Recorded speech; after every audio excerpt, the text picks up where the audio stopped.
Ian Lindsay of Lindsay and Associates has played an active role in the local community since 1979. He has been with RE/MAX, Vancouver Island's most advanced real estate business network, since 1996, marketing and selling residential, rural, strata, recreational, investment, and project development real estate. You'll find true real estate professionals at ianlindsay.ca. You're listening to Nonpartisan Hacks, the politics and policy podcast where we talk about good government from the local level on up.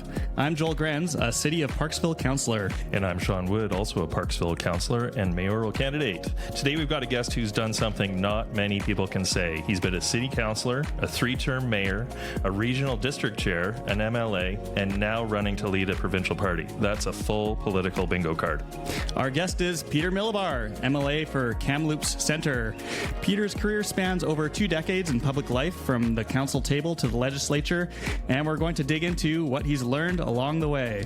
Before we get started, our usual disclaimer: the views on this podcast are our own and don't represent the City of Parksville. Peter, welcome to Nonpartisan Hacks. Good morning. Thanks for having me, guys. Thanks so much for making some time, Peter. We know that the campaign trail, especially on the leadership race, is crazy, and we appreciate you making some time for us early this morning. Yeah, no, it's always, I like doing podcasts. Longer form interview I tend to like a bit better, so this works well. Right. And the bonus is that if you come on this podcast as a guest, you get bread. Sean makes his what do you call it again? It's an organic white loaf, and no knead recipe, but there's a little bit of flake salt on it. We'll see if we can get you some, Peter. I think maybe your campaign manager is eating it right now, but yeah, he's my tester to make sure it's suitable for me to. Yeah, it's right. Yes. The King's tester. Yeah. Yes. Unfortunately, the coffee did not work out this morning. Sean's fancy coffee maker didn't. No, I screwed it up. Oh, that was you? Yeah. Okay. Yeah. There's some big handle thing you have to pull down. Yeah, it's a manual press. We don't have to talk about the Flair 58. It's very fancy, and they're not a sponsor of the show or anything. But I screwed it up. Not when there's no coffee. They're definitely not a sponsor. I had to serve Peter tea. I'm already embarrassed. Good. Apologies for the tea. We're doing British style today.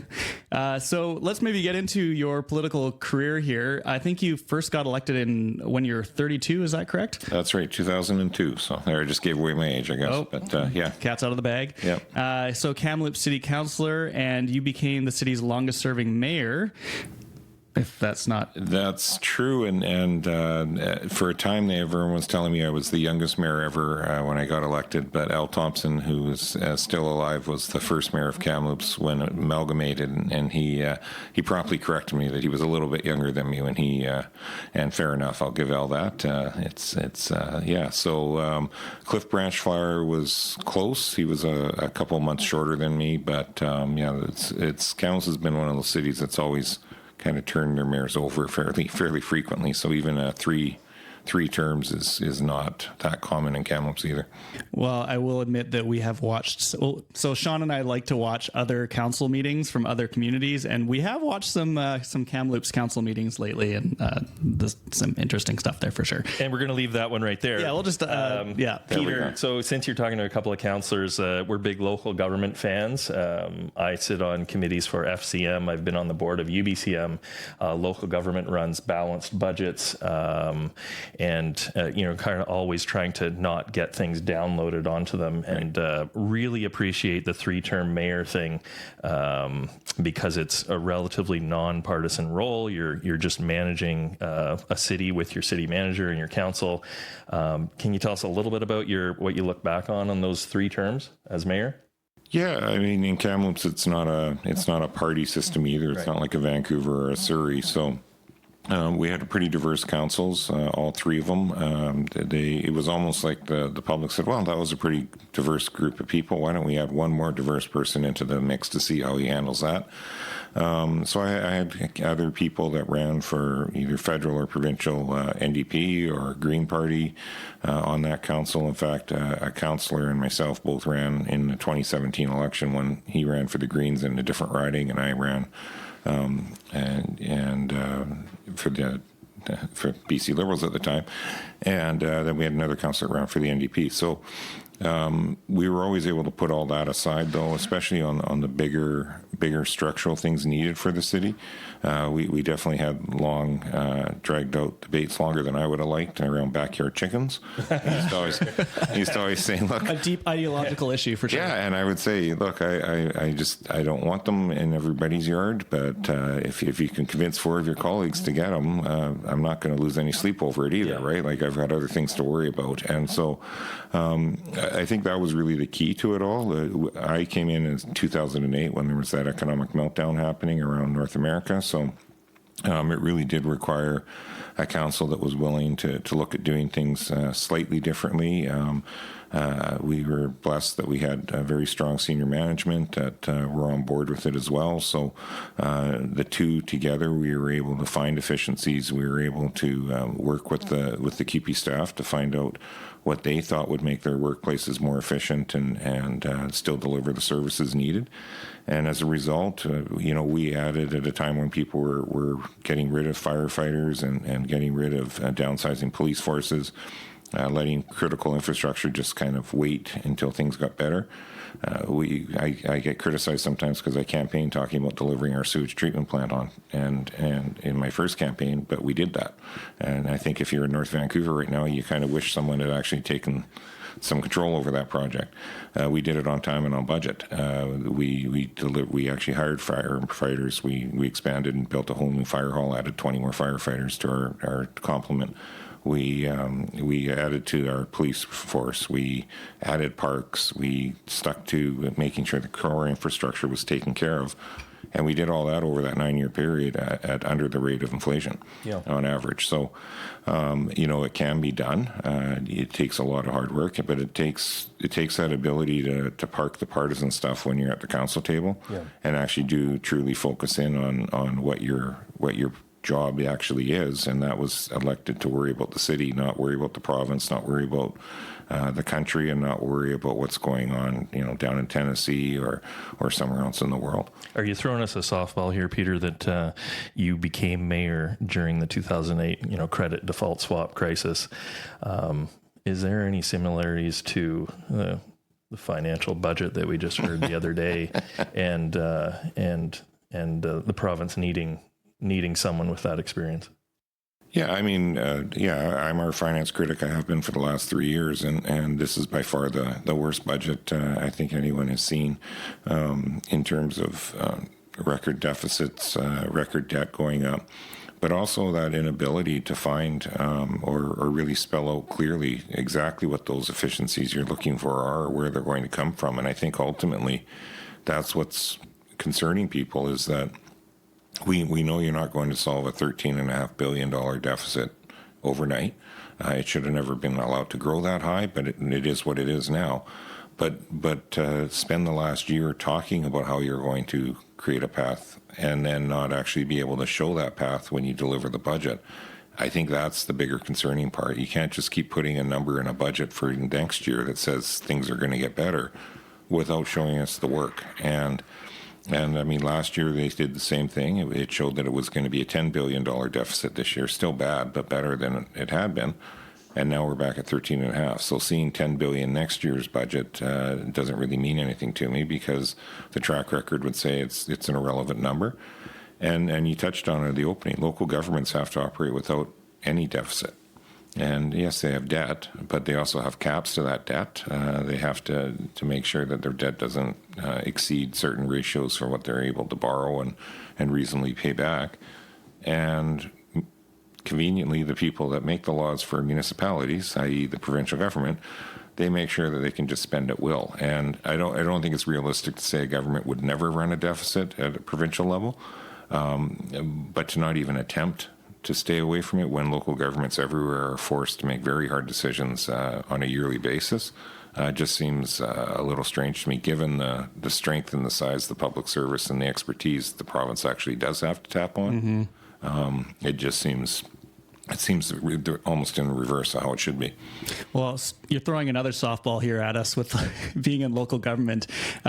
Speaking of the relationship between the provincial government and the local government, definitely in the 4 years we've been in just about in office, we've seen lots of requirements put on local governments that make, especially for smaller communities like ours, put pressure on our community to be able to deliver things that are provincial priorities. Maybe you can speak a little bit about your experience of that sort of thing from both sides, being at the provincial level and at the local level. Have you seen that, or how do you contend with that, and what would your approach be on that? I think back to my time, and this would be more related to when I was chair of the regional district, but still, it was the same what we had to do with the sewage treatment plant. We had to wait. We waited a little while to make sure we were waiting for the new federal discharge regulations. I know I'm getting a little granular, but this is for elected officials, so they'll get it. Yep. And that gave us the time to find an infrastructure program to apply to be able to pull in, $14 million of grants. And even then, the government wanted to have this artificial, well, we're back to one-third funding, which is a pipe dream now. And so we had to actually pull off a component of the project and resubmit, because they let it be known that they could probably find $14 million for us, but it was a $42 million plant. So we found half of the cost, and suddenly they could do one-third on $21 million of it. I didn't care. I just wanted the $14 million out of the 42. It didn't matter to me what percentages.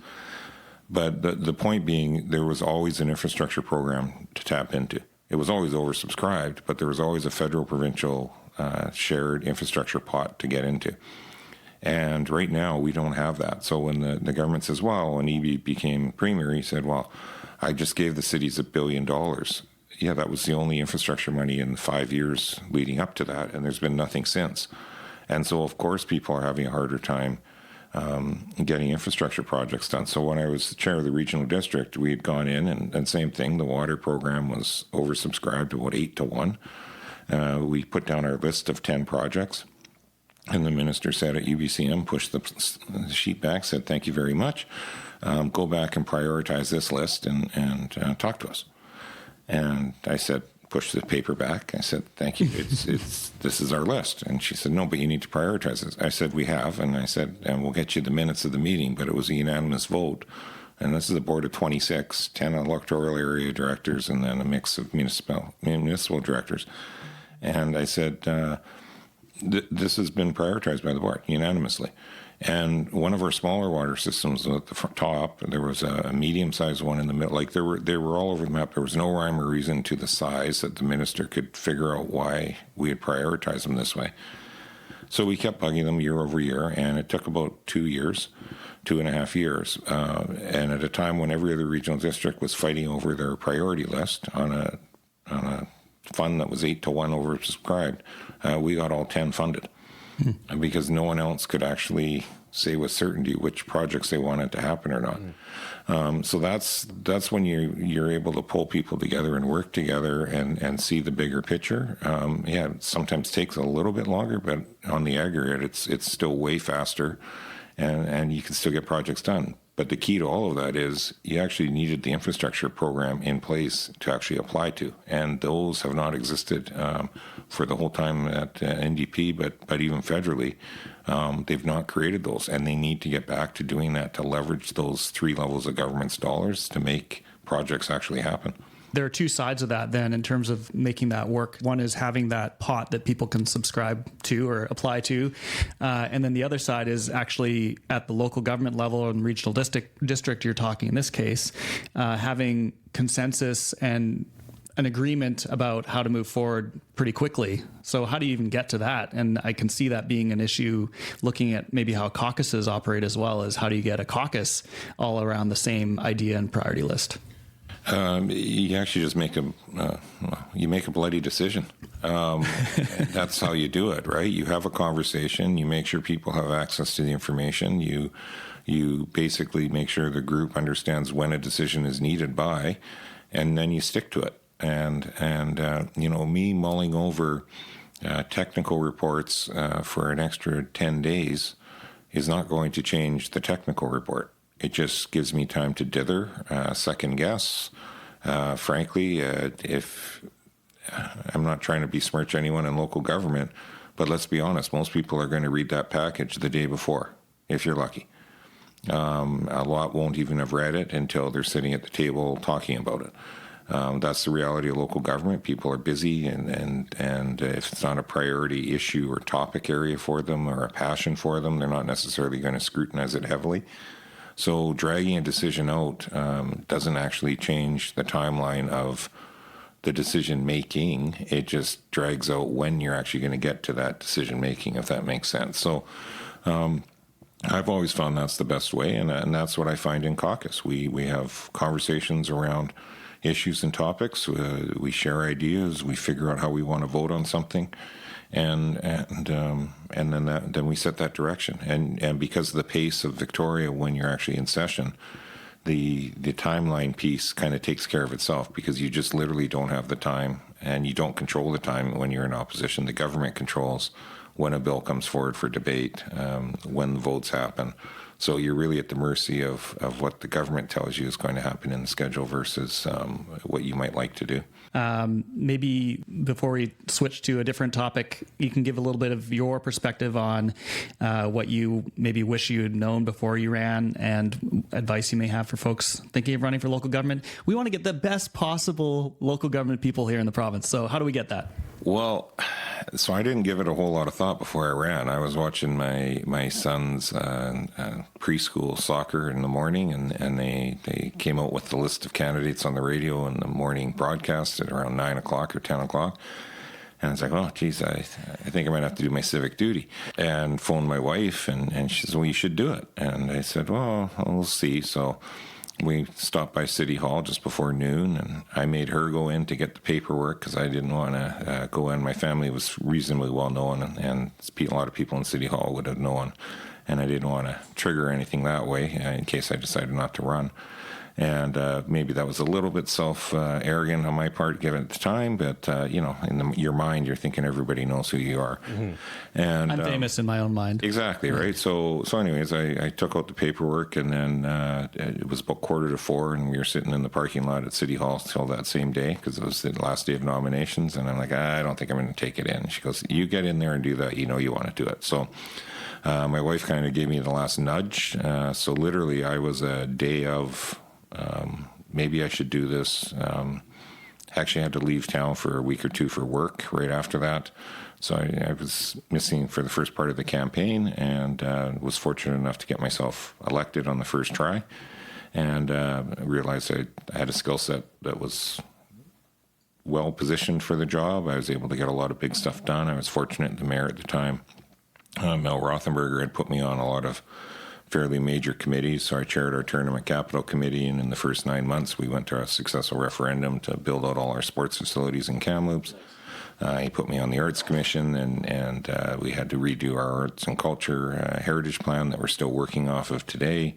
I was on the social planning council, had to redo the social plan for the city at the same time. So that was my first 9 months. So frankly, when I hear local electeds say it takes a couple years on the learning curve, I'm like, well, my first 9 months was pretty busy. In your case, you had the history already, so maybe that helped get you elected. Yeah, a little bit. Frankly, I had family name recognition. Right, and I've said this to other candidates that run. If you have that, you will get votes because people know who your parents are, or your siblings, or whoever. But whether you get reelected or not is 100% on you at that point, because people will be willing to give you a chance because they say, oh, his dad was a pretty rational thinker and pretty pragmatic. I bet you he's the same way. Let's see, because there's 9 of us, right? So it's not a massive gamble. But whether or not you get reelected, at that point they're judging you on you, and so it's sometimes how do you get a seat at the table? It's no different in provincial politics. Sometimes if you win a nomination in a riding, it doesn't matter what political stripe. If that's the political flavor of that riding, the old saying, you could run a fence post.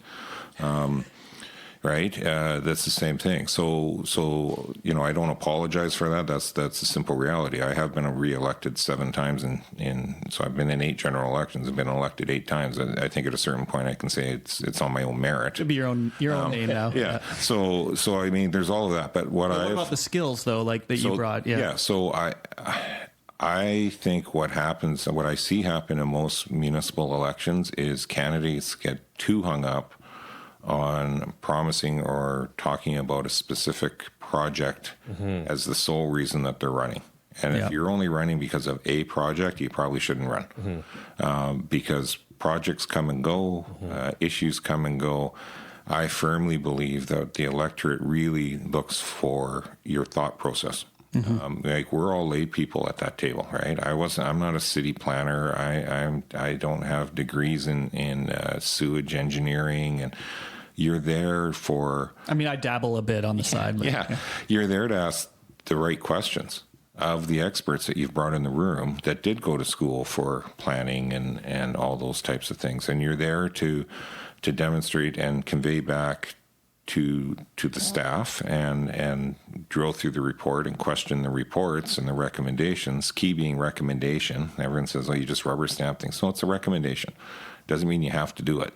And so I think the public wants to know and looks for people that they feel will actually represent and ask the questions that they're asking when they're back when you watched it on Shaw Live, sitting at home watching it, right, and going, "Oh, well, why aren't they asking this question?" And then some councillor asks that question, and that person, you've instantly almost connected with that constituent, because unwittingly you literally asked the question they were thinking. So I think it's more important that you get out there, you know, a bit of your personality, obviously, but more how will you handle situations and topics and issues that come up. Not, you know, there's always going to be the flashpoint topic that you need to have a stand on in an election. I get that for a project, but if you think that's the sole thing, I always say, and it's like this in the provincial leadership race right now. Okay, we all say that we're going to repeal DRIPA as an example. Great, we've done that on day one. Now what are you going to do to run the rest of the province? Like it is a critically important topic, but I would argue so is healthcare, so is education, so is the overall economy. Or things we don't even know yet are going to come up. So it's great to have a firm position on a issue, but that issue will come and go, and then what do you have, you know, as a thought process on all those other things that are going to come up, and basically how would you handle it, or how would you approach those things? And the councillors that I saw that had the most success for years, Pat Wallace, a good friend of mine, she was elected forever in Kamloops, right? And she was president of SCM and president of UBCM. She did it all, but she was always consistent. People knew what she was standing for when they voted for her.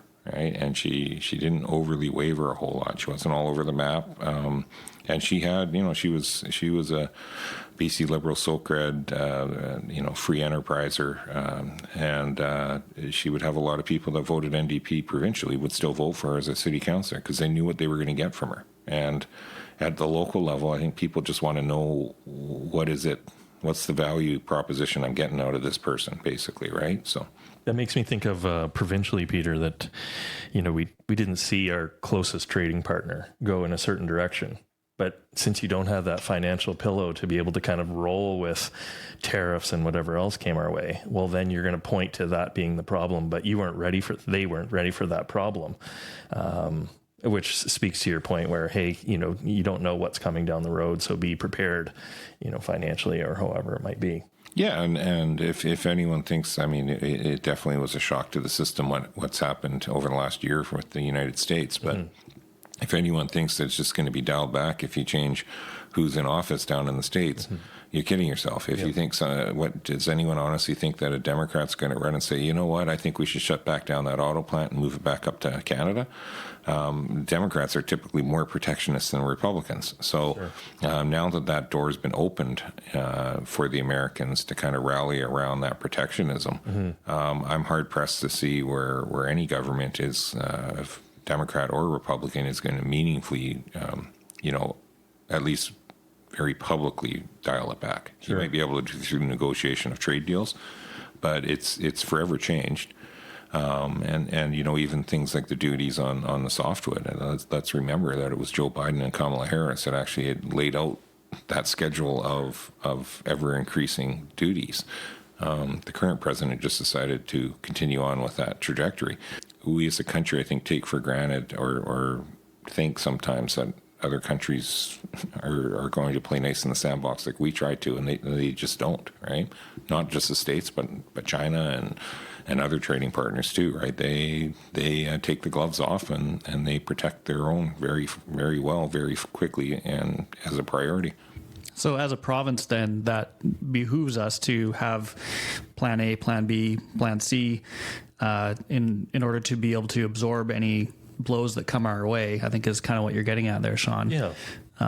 And with the budget being the way it is, we're in a tricky position now because we're kind of behind the eight ball fiscally. What are your plans for that? Should you get into the position to be able to do something about it, how would you tackle that? Yeah, I've been asked since the budget came out by the media a few times, what have you done differently? And I'm like, well, first off, I wouldn't have created a $13.5 billion deficit. And you can't ask me how am I going to fix everything on day one when it's taken them 9 years to create the mess we're in.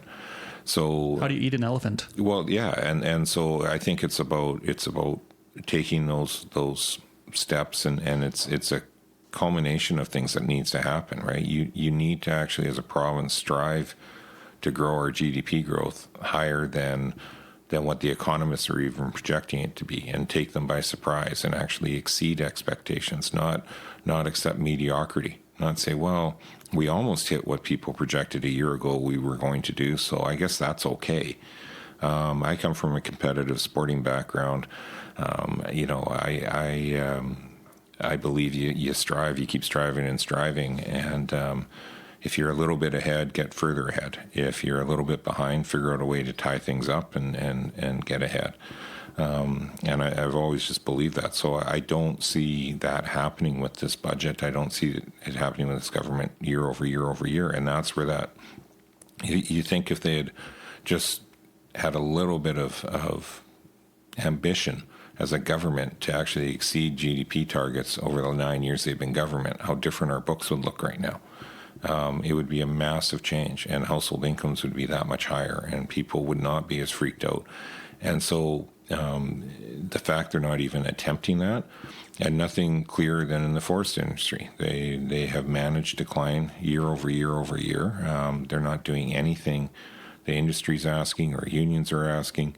They can't, they project they're going to collect $500 million in fees and revenue from forestry, and then they collect $500 million, even though only 3 years ago they were collecting $1.8 billion. Not even attempting to get it up to $700 million, or attempting to get it like that's the problem. How do you grow an economy? And I said this yesterday in my budget response. If you have just lost 15,000 forest sector jobs, it's great to say we're going to grow the economy by going after our natural resource strength. But that means you need to create 15,000 mining jobs to replace the 15,000 forestry jobs just to get to even. Mm-hmm. And so it's great to run around and talk about an announcement of this mine or that mine, and those are all wonderful and needed. But that only actually increases our economy if it's net new to the economy, not just a transferring of which work site somebody happens to be working at. Being able to do that, whether at the local government or the provincial government, requires a collaboration between the elected side and the staff side. I have zero experience on the provincial side, but have seen now how that can kind of work between the staff and the elected board, so to speak, of the local government that's working with the staff. How do you get those results, and what have you seen in terms of the approach of this provincial government versus maybe what you've taken from working in local government with that staff to elected relationship? Yeah, I've always found that, the public service is very professional. They take a lot of pride in their jobs, and they want to do a good job. I don't think they go to work hoping that they have an inbox of angry emails from the public and how can I make someone's life miserable today? I don't think that's the driving force behind people that got into public service in the first place, right? And it doesn't matter what job you do. I don't think people that take your admission fee at the local swimming pool are going, how can I make this line longer today? So people are really angry when they get up here with their kid to get into the pool, right? If you start from that starting point, you realize it's like any other workforce. So there are those that are just marking time and not, but you go to a grocery store and there's an employee that's doing that too, right? So I think sometimes that you got to cut through that And once you establish that we're all here for the same thing and want a shared goal, that starts to help cut into that whole public sector versus elected official kind of dynamic. But then you need to have strength both in the mayor's chair, but around the council table, and you need to have strength in the premier's office and around the cabinet table, so that those deputy ministers or CAOs they have a level of respect that you find that working relationship that you can push each other a little bit in the right appropriate setting. I had many a very loud conversation with the two CAOs that I had at the city at the time throughout the years, but they were always in a closed office door and not in front of all of council or Exactly. and we would hash things out in a adult kind of way where we were just going back and forth and, you know, voices rise or whatever. It's not that we were ever angry with each other. It was just Passionate for what you want. yeah, or trying to press your point, right? I mean, and so it's that time and place piece. It's also having councils that know their place. And I'm not trying to, again, be disrespectful of councils, but I've ran for both positions. They are completely different. They just are. And even down to the pit in my stomach, I was a popular. So first time I ran for city council, I came in 8th of 8. Second time I was 4th. Then I ran for mayor. And very popular, well known. It was assumed I would do good in the mayor's race, and even that, putting in my paperwork, where you're filing paperwork where there's no safety net. It's not, well, if I come in 3rd, I'm still fine. It's a pit in your stomach. Like, what did I just do to my political life, right? Yeah. I had a nice, comfortable gig at the Sean's city getting council nervous now. table. Now you're telling me, Peter. Yeah, sorry. Yeah, that's right. Yeah, No, it's good. It's good. No, but it's true, right? And then the same happens if you run provincially, right? That's happening a little less extent for me in the leadership race because I'm still an MLA, whether I become leader or not. I'm still an MLA, and I can still do the job for my constituents and everything else. But it is a different role. It is a different job. What I've noticed over the time that I've left is that, and this is across the province, is there seems to be a lot of cities and towns that have city councils that are trying to make city council work a full-time job. And it's not. And I think that's where the problems start is councillors getting too ingrained in trying to direct staffed operations, constantly following up on things, getting too into the weeds with a constituent issue instead of the person who phoned about the tree branch hanging low over their sidewalk. Instead of just passing that on to Public Works and getting someone to take care of it, they're wanting to know from Public Works when it's going to be taken care of. And then the councillor showing up on the sidewalk. And jumping in with their hedge trimmers. And to put on their white hat and be the site supervisor of the job. And like, I'm over dramatic, I guess, but that's what I'm finding is that people are feeling, I think it's because of access on phones and accessibility of the public. So I understand where it's coming from in a way, that feeling of pressure, like I always have to be on, I always have to demonstrate, but it does create problems in a system that's not really designed for that. And it creates confusion in the public service in a municipality because then they're like, well, who am I actually answering to? And if it's not firmly the mayor, who should be speaking on behalf of all of council, and I did that. There was things I didn't agree with the council was doing, but I would still defend it after the fact because they won the vote.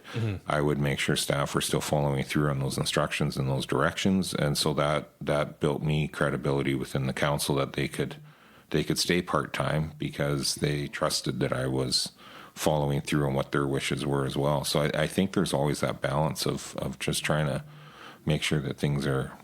Well, you have to be kind of removed almost as a councillor. Like you don't want to be right in the day-to-day because you're supposed to be providing some of that reflective perspective at the table, as opposed to, I'm out there doing the thing all the time and, trimming the hedges or whatever it is, customer service style calls. And again, I do think our phones have, and technology has played a large part in that. So when I started in 2002, the controversy within council horseshoe was half a council was not wanting and refused to use an electronic calendar. And so they still wanted stuff written down in daytimers and everything else. We had big controversy over our technology allowance of whether or not the city would help pay for our cell phone bill, or should we have a laptop or not. I mean, that was literally couple years worth of discussion. Yeah. By the time I left in 2017, I mean, I was probably getting upwards of 100 emails a day as the mayor, right? And so, and as an MLA, it's kind of similar. So it's like I say, I do understand it. I'm not saying it to try to be a jerk about it, but the system is not designed. And so it's like if you're running for council or want to be a really effective council and have staff kind of liking to work with you, frankly, and help, stay out of their way, like direct them and guide them at the council table and make sure that that's being followed up on through the CAO. But then kind of get out of the way and do what city councillors are and should be good at. Show up to ribbon cuttings, show up to every community event known to man, and get your name and your face out that way, and talk to people on the ground in the community, and then let that's what you're supposed to be doing. It's not meant to be the parks worker out at that community event. It's meant to be you. Let the parks worker deal with the issue in the park that you brought forward 2 days earlier, and you go deal with the community group in general. Right? So. Yeah. Well, you've been very generous with your time. Appreciate you squeezing us in. I know you've got a media hit to do here soon, so maybe we can wrap up the conversation with an opportunity for you I'd love to hear your thoughts on the role of nonpartisan spaces, given the polarized political landscape we're in right now. Council is supposed to be one of those areas. How do we get better decision making by putting aside some of these partisan fights that we see all the time? Yeah, I mean, I did not own a party membership in any party, federally or provincially, until I decided to run provincially. And so I bought my membership in 2016 as a BC Liberal to run in the nomination, because I wanted to be able to legitimately say to people, yes, I obviously have my leanings. The NDP didn't invite me to very many.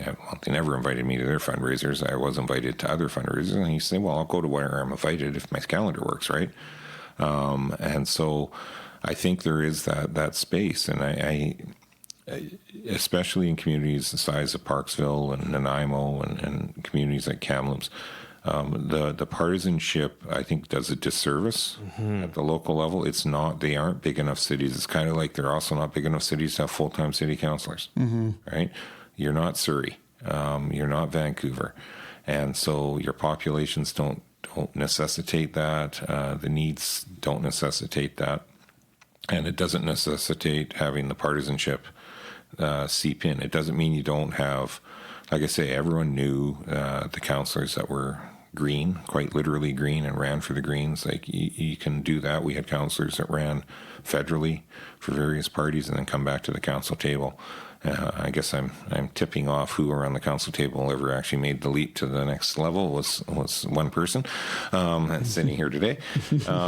So, and that was just, some of that is just timing of which party they ran for in the wrong cycle or whatever, right? It wasn't that they wouldn't have been good representatives at that other level.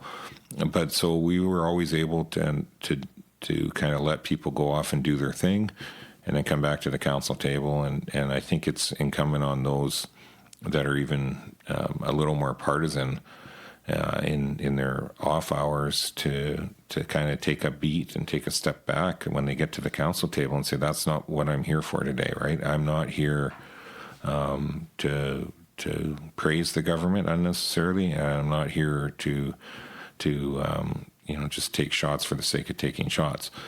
Leonard Krogh would be a good example of that. Right.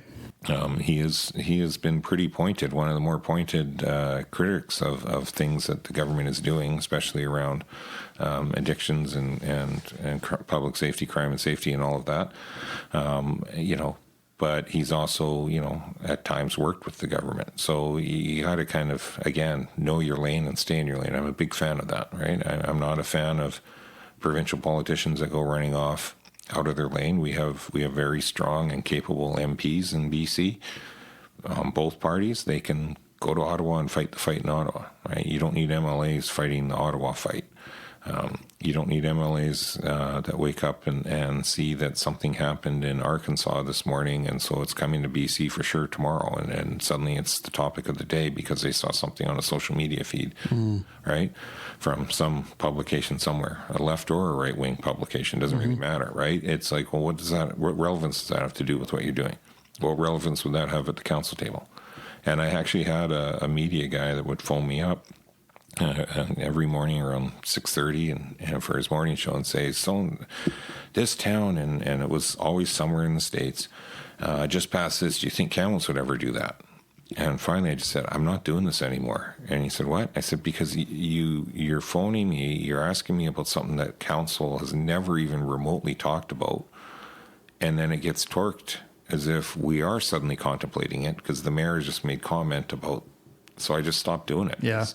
And that was kind of the aha moment for me of like, why are we getting caught up in stuff that has never even been in quiet conversation with councillors talked about on the media, right? So I think there are ways, bottom line is, sorry, I ramble a lot. It's, as I say to people, it's genetic. I get it from my mother. So, there is ways to keep that nonpartisanship out of it while still being true to what your political beliefs are, right? But whether or not you need to rebuild a road really isn't a partisan issue. I really don't care how you vote, federally or provincially. Is the road in disrepair? Does it need to be replaced? Maybe you get a little more aggressive on the lobbying for dollars or whatever, but at a certain point you either agree that it stays in the capital plan or you don't. Like, what does provincial or federal politics have to do with that, right? Or whether park benches should be made out of composite material or wood. Okay, maybe there's an argument if you're in the Green Party that there's a little bit more heft to your argument one way or the other, but ultimately that's still not a partisan. And that's at its core what you're running for at local government. So I guess the final word I'd say to people is if you're running for local government, to try to change how the province operates or try to change how even your neighboring community operates or the federal government operates, you're running for the wrong level of government, right? And if you're running provincially to deal with Bill C whatever federally, run to be an MP because you're running for the wrong level of government. Like, I think that's partly what we get caught up in is your inboxes are probably the same people screaming and yelling at you about something the province has done. And then mayors and councils start trying to solve the provincial problem. Yeah, all the time. Instead of just saying, well, go talk to your MLA. Yeah. Right? I used to say that to people all the time in the mayor's office. Well, you better go talk to the MLA. I'm not trying to pass the buck, but that's who you need to talk to. Ironically enough, my first 5 meetings as an MLA were people I'd sent to that MLA's office, but as the mayor. But you just switched your hat. Yeah. You're like, you can talk to me now. Yes, but it was an appropriate conversation then. Yeah. Then I actually had the ability to try to do something for them, right? Yeah. And so that's what I'm driving at is that people just really do. I'm a huge fan of understanding what it is you're actually running for. And then sticking to the lane of what that is. And again, that doesn't mean I didn't hold the government to account. I had BC Liberal governments the whole time I was there. But it didn't mean that I didn't push back when we needed things like the hospital expansion or other issues. And so you can do both, right? It's not like they said I couldn't run for them because I was, doing my job. Yeah. I was doing my job. Right. I remember getting Todd Stone asked me, how come you sent me a letter about the ferries to Bella Coola? And I'm like, well, because council wanted that done. Yeah. And he's like, well, how did that even come up? And I'm like, I don't know. So the communities were sending letters to everybody asking for support. Council said we should send a letter of support. And he says, but why would you still send it? I said, because the majority on council said we are sending a letter, and the mayor at that point sends the letter. Yeah. Right. And once even some people in the provincial government started to understand how the process worked, they went, oh, okay, that's fair enough, right? Like, you're doing your job. It's not a personal thing. It's just, that's how the system is set up. Peter, as we wrap up, I really appreciate you making some time for us. I was down for the budget, and you're a heck of a finance critic when you stood up after finance minister stood up. And, you know, from local government, where the Municipal Finance Authority ranks municipalities with an amazing credit rating because we're given rules that kind of provide excellent governance where you can kind of be hands off, and we just run balanced budgets. Really appreciate your feedback to the government about their own budget, and all the very best in your leadership race. Really appreciate it. Great, thank you, and good luck on the mayoral aspirations. Thank you. It is a great job. The mayor is the only head of elected government in Canada people directly vote for. When you think about it, you don't vote directly for premier, you don't vote directly for prime minister. And it's also, and I learned this as I traveled the world as the mayor, it's also the only title that every nationality understands. Sure. Because premier in different countries means different things, or president does, or whatever, right? Whatever title of the head of that government is, governor, all that. But mayor is a mayor is a mayor. Sure. Everyone understands what that is that you do. So it is a very unique position, and it's a lot of fun, and good luck on city council as well. Thank you. But the mayor gig is a very unique and special role that is for a lot of those types of reasons. Yeah. Sure. Absolutely. Well, thanks again. Really appreciate you coming on. For our listeners, you can follow Peter's work as MLA for Kamloops Centre and keep up on the BC Conservative leadership race, which wraps up on May 30th, I believe. Yes. And with that, we'll call it a wrap on this episode of Nonpartisan Hacks. Peter, thanks so much. We'd love to chat more, but you're a busy guy in this leadership race, so thank you again for making time for us. You bet. Thank you. Until next time, take care of yourself and your community.